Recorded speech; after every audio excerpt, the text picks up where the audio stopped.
Shri we Srinivas जी, जम्मू कश्मीर के मुख्य सचिव जी और उपस्थित सभी जम्मू कश्मीर के नागरिक भाइयों और बहनों, आप सभी को आज जिला सुशासन इंडेक्स के लिए मैं बहुत बहुत बधाई देना चाहता हूं।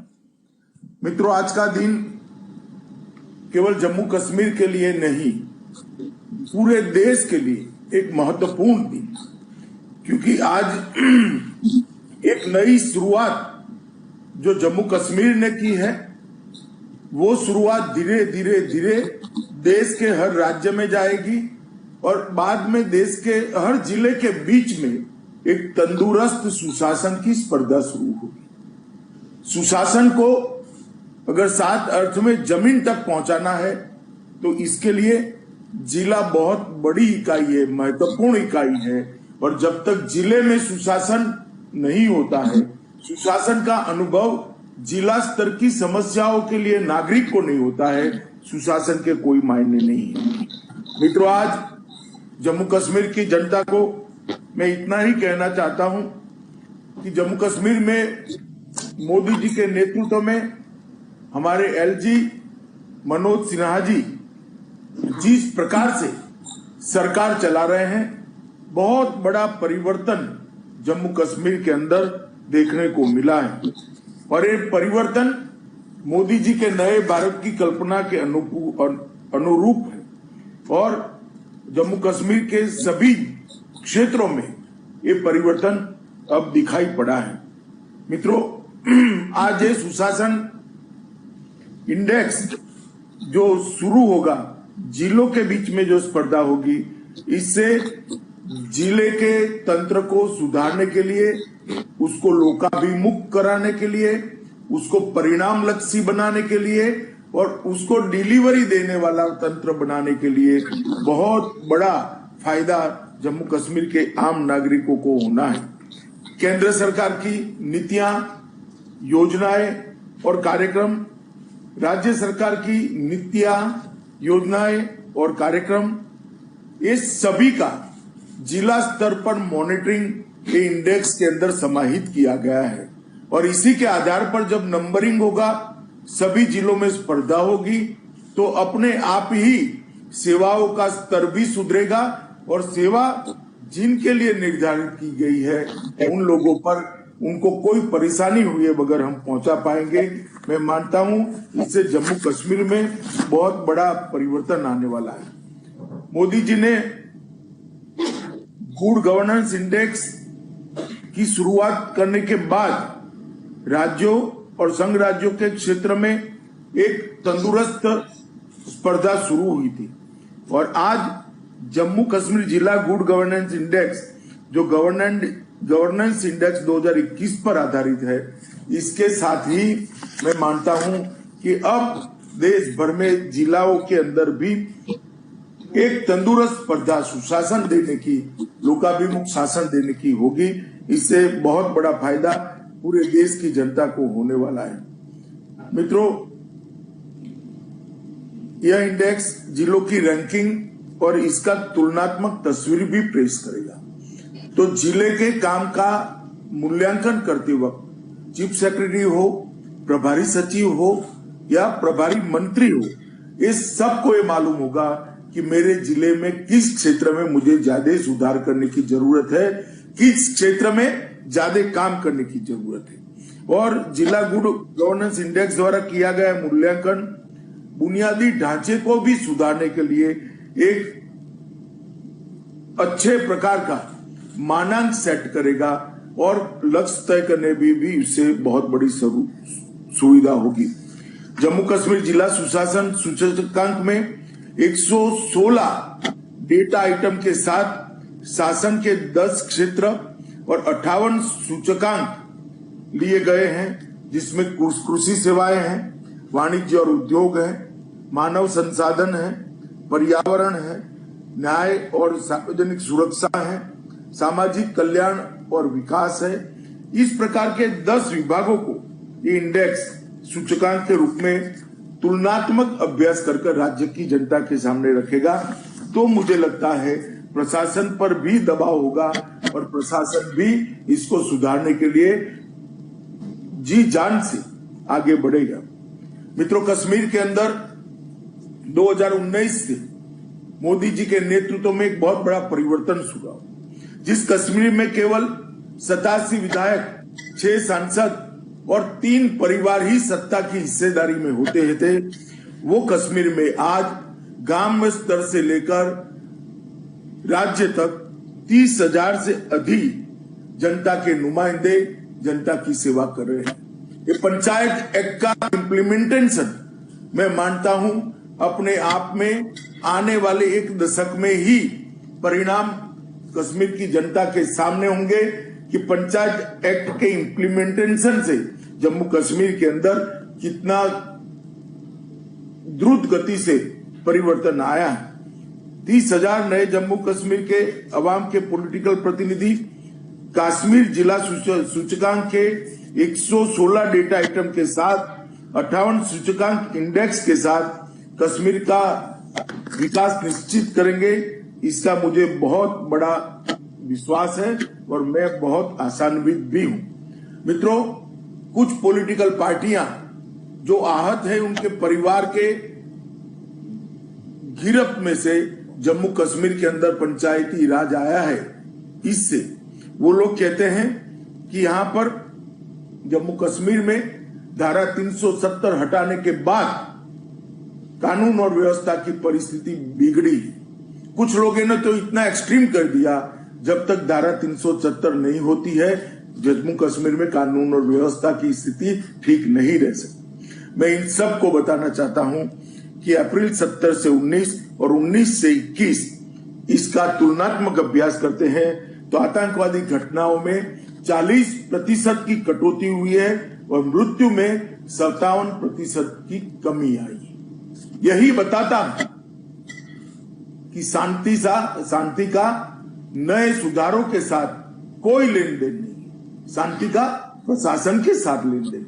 जब जनता को अच्छा प्रशासन मिलता है तब जनता अपने आप विकास की प्रक्रिया में हिस्सेदार होती है। मनोज जी यहां बैठे हैं, मैं उनको साधुवाद देना चाहता हूं। भारत सरकार की सभी स्कीमों में आज जम्मू कश्मीर 1 से 5 नंबर में है। इस प्रकार का इम्प्लीमेंटेशन इतने कम समय में शायद ही कोई राज्य के अंदर हुआ है। चाहे विधवा सहायता, विधवा बहनों तक सहायता पहुंचानी हो, चाहे वजीफे पहुंचाने हो, चाहे प्रधानमंत्री आयुष्मान भारत योजना को पूरे जम्मू कश्मीर के लिए लागू कर सबके पास कार्ड पहुंचाने हो, गैस पहुंचाने हो, घर में बिजली पहुंचानी हो, घर में शौचालय पहुंचाना हो, 100% टीकाकरण करना हो, कोविड के लिए उपलब्धता, ऑक्सीजन की उपलब्धता करनी हो, ऑक्सीजन प्लांट लगाने हो, हर क्षेत्र के अंदर जम्मू कश्मीर ने ये 2 साल के अंदर लाभार्थियों को अपना लाभ सीधा पहुंचाने का प्रयास करें। स्वाभाविक है बिचौलिए इससे नाराज होंगे, मगर हमें बिचौलियों की नाराजगी का कोई डर नहीं। नरेंद्र मोदी जी का स्पष्ट उद्देश्य है कि जम्मू कश्मीर की जनता को भ्रष्टाचार विहीन शासन मिले, उनको अपने वजीफे के लिए किसी को कुछ देना न पड़े, उनको अपनी योजनाओं के फायदे के लिए कोई बिचौलियों की जरूरत न पड़े। आज जम्मू कश्मीर के सभी किसानों को 6,000 रुपया सीधा इनके बैंक अकाउंट में मिलता है। जम्मू कश्मीर के किसी भी बीमार व्यक्ति को 5 लाख तक की सारी स्वास्थ्य की सुविधाएं आज बेरोक टोक किसी भी अस्पताल में जाए मिलने लगी। मैं पूछना चाहता हूं जो सवाल उठाते थे, इतने साल तक ये 3 परिवारों ने शासन किया है, ये सब क्यों नहीं हुआ? अगर ये आप ये कर नहीं सकते थे तो फिर से जम्मू कश्मीर की जनता को गुमराह करने का क्या मतलब है? मैं जम्मू कश्मीर आया था तब जम्मू कश्मीर के युवाओं को बताया था कि आप विकास के अंदर हिस्सेदार बनिए। कि जम्मू कश्मीर के अंदर दुनिया भर के टूरिस्ट लाने की संभावनाएं पड़ी हैं, मगर जिस प्रकार के बयान जम्मू कश्मीर के कुछ नेता दे रहे हैं वो चाहते नहीं है कि जम्मू कश्मीर के अंदर टूरिज्म बढ़े। मैं स्पष्ट कहना चाहता हूं कि आपके बयानों से कोई फर्क नहीं पड़ने वाला। जम्मू कश्मीर के अंदर इस वर्ष सर्दियों में रिकॉर्ड टूरिस्ट आए हैं और ये वृद्धि आने वाले दिनों के अंदर भी चालू रहने वाली है। सभी लोग जानते हैं कि जम्मू कश्मीर के अंदर रोजगारी का टूरिज्म से सीधा रिश्ता है, परंतु टूरिस्ट न आए ऐसे बयान देकर युवाओं की रोजगारी को, उनको रोजगारी से दूर रखने का जो षड्यंत्र चल रहा है, इसको जम्मू कश्मीर की जनता ने भी जानना चाहिए। मोदी जी के नेतृत्व में जम्मू में एक एम्स बना, कश्मीर में एक एम्स बना, IIT जम्मू में बना, IIM जम्मू में बना, IIMC जम्मू में बना, नीट श्रीनगर का आधुनिकीकरण कराया गया, राष्ट्रीय फैशन प्रौद्योगिकी संस्थान निफ्ट बना, 9 सरकारी मेडिकल कॉलेज नए बने, अनंतनाग, बारामुल्ला, रजौरी, डोडा, कठुआ, हंडवारा, उधमपुर, 15 नर्सिंग कॉलेज बने, 2 कैंसर इंस्टीट्यूट बने, एक जम्मू में एक कश्मीर में, 2 पॉलिटेक्निक कॉलेज मिली।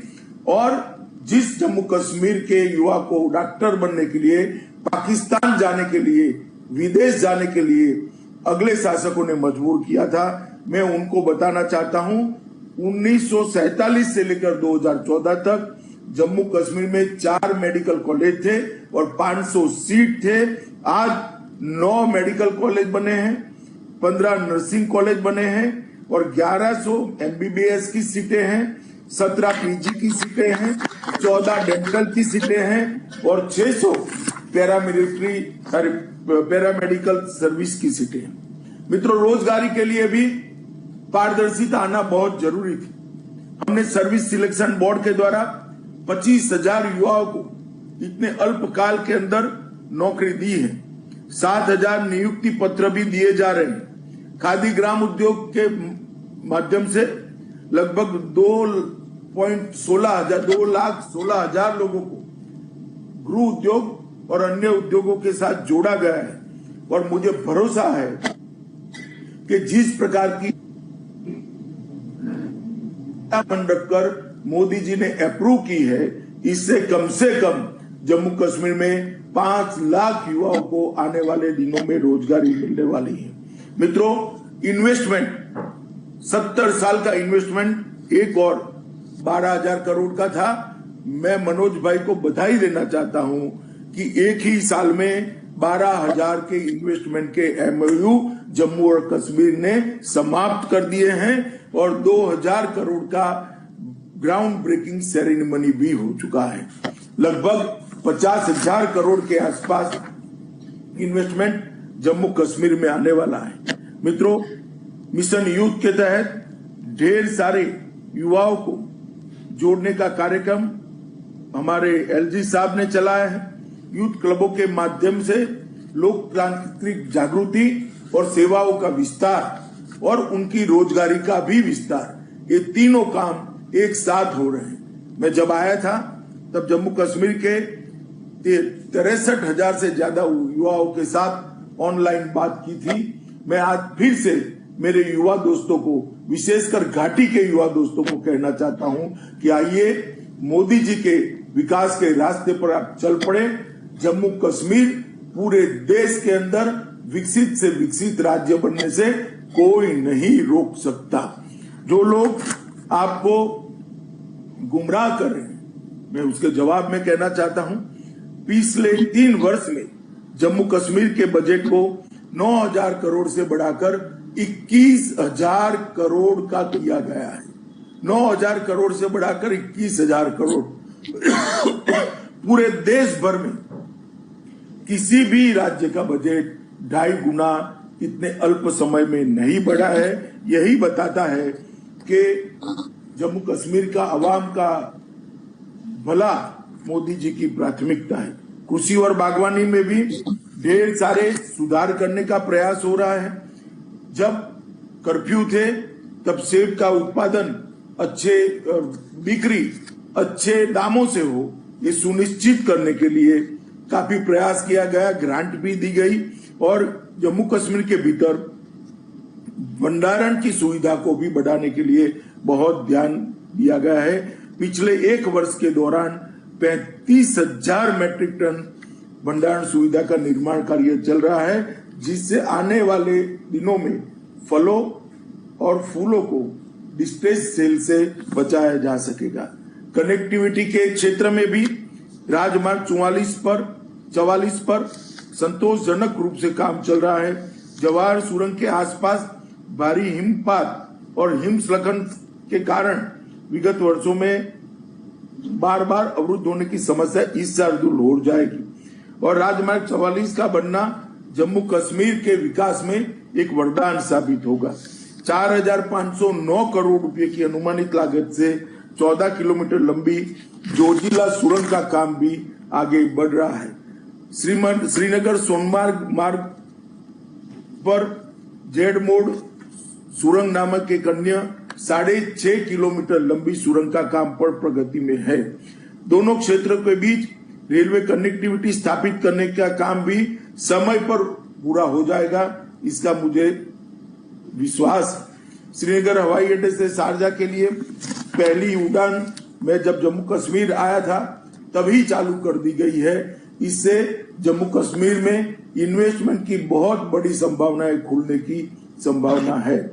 सब्सिडी वाली हेलीकॉप्टर सेवा योजना के माध्यम से जम्मू संभाग के किश्तवाड़ और कश्मीर संभाग के गुरेज और तंगधार सहित जम्मू और कश्मीर के दूर दराज के इलाकों में रहने वाले नागरिकों को भी सुविधा मिलेगी।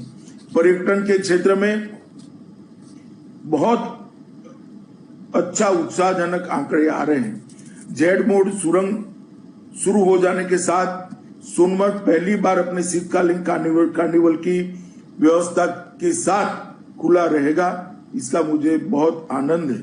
सर्दियों के महीनों के दौरान पर्यटकों की संख्या में वृद्धि देखी गई है। गुलमर्ग, पहलगांव, श्रीनगर और पटनी टॉप में होटल पूर्ण रूप से भरे रहे।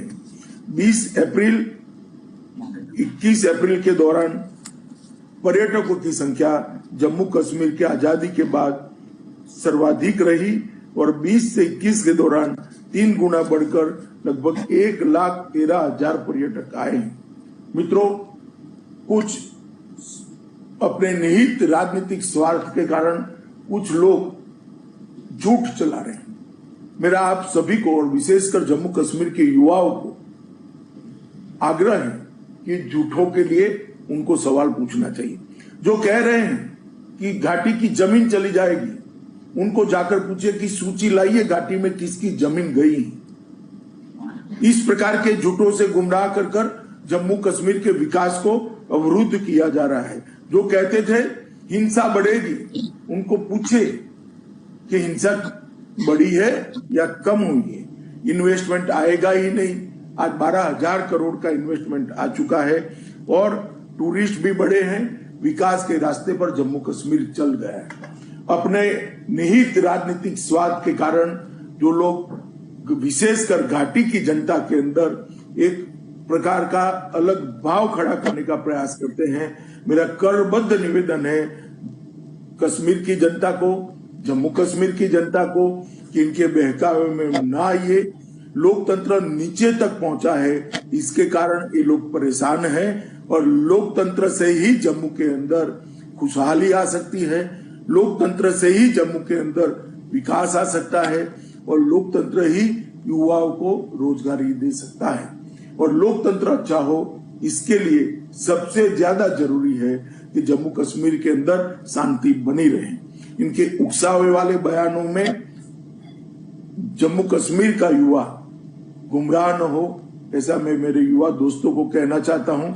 आप देश के प्रधानमंत्री नरेंद्र मोदी जी पर भरोसा रखिए, जम्मू कश्मीर प्रशासन पर भरोसा रखिए। मनोज जी के नेतृत्व में प्रशासन पूर्णतया 70 साल का जो खामियाजा है उसको ये 5 साल में पूरा करने के लिए बहुत प्रयास कर रहा है और मुझे भरोसा है कि मनोज जी का प्रयास और मोदी जी के आशीर्वाद से ये खामियाजा को हम पूरा करेंगे। मित्रों, ज्यादा डेमोक्रेटिक प्रोसेस का सवाल है। डिलिमिटेशन शुरू हो चुका है। शुरू होने के बाद तुरंत ही हम चुनाव कराए जाएंगे और उसके बाद ये लोग भले कुछ भी कहे, जम्मू कश्मीर को पूर्ण राज्य का दर्जा देने के लिए भी मैंने खुद ने लोकसभा के अंदर आश्वासन दिया है कि जैसे ही स्थिति सामान्य हो जाएगी जम्मू कश्मीर को पूर्ण राज्य का दर्जा मिलेगा। परंतु मेरा आप सबसे आग्रह है कि विकास की ओर ध्यान दीजिए, विशेषकर युवा, घाटी का युवा विकास की प्रक्रिया में हिस्सेदार बने। नई राजनीतिक प्रक्रिया, लोकतांत्रिक प्रक्रिया चालू हुई है, इसमें हिस्सेदार बने और अपने भविष्य को सुवर्णमयी बनाए, यही सबको अभ्यर्थना है। फिर से एक बार मैं जम्मू कश्मीर के राज्यपाल, उसके मुख्य सचिव और जितेंद्र सिंह जी जो हमारे कार्मिक मंत्रालय के राज्य मंत्री हैं, तीनों को ये नई पहल के लिए बहुत बहुत शुभकामनाएं देता हूं और मुझे पूरा विश्वास है कि इस पहल से जम्मू कश्मीर में सुशासन की शुरुआत होगी।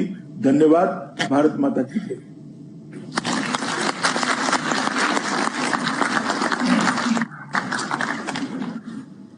माननीय श्रीमान महोदय श्री अमित शाह जी, केंद्रीय गृह एवं सहकारिता मंत्री, भारत सरकार, हम सभी की ओर से आपका हार्दिक धन्यवाद।